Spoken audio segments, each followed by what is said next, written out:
In this video I will show you how to download documents from LinkedIn posts. For this, go and open LinkedIn account on your computer or laptop. Then go to the posts where you have multiple documents as shown here. Now click on square box at the bottom of the document on the right side as shown here. Next click on download icon at the top. Then click on download button. It may open the document in the browser as shown here. Just wait for the document to load completely. Then click on download icon at the top and it will download on your computer as shown here. You can give the location to save the document.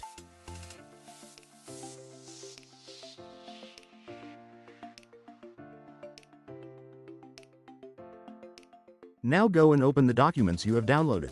By default it will be in PDF format. Hope you like this. Please like, share and subscribe for similar videos. Also click on bell icon so that you will not miss any update.